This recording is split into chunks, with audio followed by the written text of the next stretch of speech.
Oke, saya lanjut ya. Jadi semua beban yang bekerja tadi itu adalah di nodal. Oke, saya teruskan. Nah, konsekuensi dari itu, ini sudah saya bahas tadi, adalah pada batang-batang hanya akan terjadi gaya tarik dan atau gaya desak, oke, atau aksial tekan, ya. Karena nodalnya tadi kita asumsikan dia adalah sendi murni. Yang kedua adalah tidak terjadi gaya geser dan momen. Jadi saya sampaikan bahwa kita tidak akan menemui gaya geser dan gaya momen. Walaupun sebenarnya dalam aktualnya bisa jadi akan muncul. Kenapa? Karena asumsi itu disederhanakan. Pada prinsipnya sebenarnya nanti kalau aktual yang terjadi di lapangan tidak seideal demikian juga. Seperti itu. Tapi ini adalah asumsi dasar disederhanakan seperti ini untuk membuat perhitungan ya, untuk kita dekati perhitungan seperti itu. Nah, ini adalah penyimpangan-penyimpangan yang terjadi nih ya. Nah, oke, saya sampaikan tadi bahwa rangka batang teras itu cirinya berbentuk segitiga. Ini bisa Anda nemuin di jembatan rangka. Tadi kemarin saya sudah share contohnya banyak ya. Anda juga bisa lihat di rangka atap kuda-kuda kita. Oke. Jadi ini adalah contoh penyimpangan dalam dunia nyata. Ini saya sampaikan bahwa kalau kita bicara aktualnya ini, kalau ini tidak, andaikan ini tidak menyimpang, maka ini sebenarnya cukup satu baut besar yang berbentuk pin. Tapi karena ini bautnya banyak, sehingga dia bukan lagi berbentuk sebagai pin ya, atau pasak tadi, tapi dia sudah mengalami sudah terjepit murni. Tapi ini sebenarnya pengaruhnya dalam desain sebenarnya nggak terlalu besar juga. Nanti kita lihat. Oke. Nah, ini kan tadi saya sampaikan. Ini mestinya kan sambungannya adalah pin ya. Sambungannya adalah pin. Ya, ini karena ini adalah baut jadi bukan. Nah, ini yang benar nih. Yang benar ini adalah kita bisa lihat nih. Ini sudah benar, ini berbentuk harusnya sambungan yang benarnya itu adalah seperti ini idealnya nih. Tapi dalam aktual di lapangan seringkali diasumsikan seringkali dilakukan dengan baut yang banyak sehingga dia terjepit malah. Oke. Nah, ini juga ini bautnya ada dua ini.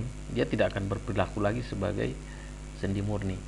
Oke, kita bisa lihat ini adalah rangka pada kuda-kuda atap ya. Ciri-cirinya bentuk segitiga, kita bisa lihat nih contohnya. Nah, ini satu lagi adalah pada batang atas. Oke, pada batang atas ini sering banget nih pada batang atas itu karena dia menerus, batangnya menerus seperti ini meneruskan. Harusnya kan dia terpotong di sini nih. Karena dia menerus sehingga dia akan berperilaku jepit kalau dia menerus seperti ini. Tapi kalau dia mau bikin dia perilakunya sendi murni, maka mestinya ini adalah terpotong di sini dan disambung dengan satu buah baut yang berbentuk pin. Inilah penyimpangan-penyimpangan yang terjadi. Otomatis kalau andaikan dia ini menerus, maka dia batang ini adalah jepit sempurna. Oke, ini kita bisa lihat ya. Ini juga masih rangka batang, kita bisa lihat nih. Ini karena ada hal-hal seperti ini nih, tambah seperti ini sudah tidak berperilaku lagi sebagai sendi sempurna, tapi justru berlaku sebagai jepit. Nah, ini di sini yang saya bacakan. Dalam praktek pembuatan struktur rangka batang atau teras, seringkali batang-batang tidak disambung dengan hubungan sendi. Tadi kita sudah bahas bahwa seringnya adalah hubungan jepit. Oke. Contoh pada struktur baja, struktur rangka batang dihubungkan dengan sambungan baut, paku keling dan atau pengelasan ujung-ujung batang tersebut pada plat buhul atau kaset plat. Seperti yang ditunjukkan di muka atau di depan tadi. Nah, seringkali juga digunakan batang-batang yang menerus. Akibatnya apa? Hubungan pada join atau nodal atau plat atau titik buhul atau titik kumpul struktur rangka batang itu bersifat semi rigid atau bahkan sampai rigid. Semi rigid itu semi kaku ya, atau kaku. Padahal kita kan maunya adalah sendi murni. Sehingga dia dapat menahan momen. Oke. Nah, ini akan berbeda dengan asumsi dalam hitungan yang menggunakan hubungan join atau titik kumpul atau titik buhul yang berupa sendi tanpa gesekan atau frictionless pin join. Nah, masalah yang lain juga yang sering kita temui adalah seringkali beban juga tidak bekerja tepat pada titik buhul.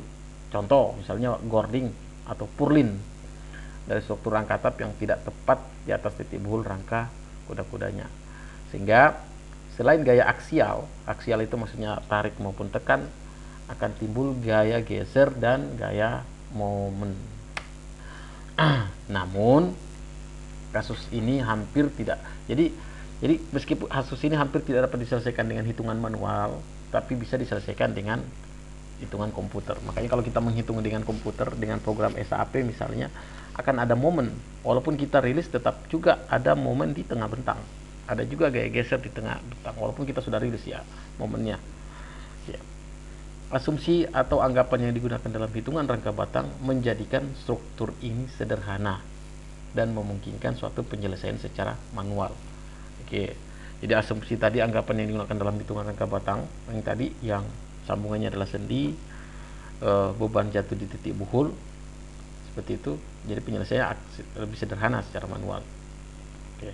Nah, hasil suatu penelitian membandingkan hasil hitungan pada rangka batang dengan sambungan sendi dan sambungan jepit menunjukkan bahwa gaya geser dan momen yang timbul pada struktur rangka batang dengan sambungan jepit sangat kecil dibandingkan dengan gaya aksialnya, lebih dibandingkan dengan gaya tarik maupun tekannya. Yang gaya aksial ini sangat mendekati dengan nilai gaya aksial pada rangka batang yang dihitung dengan sambungan sendi.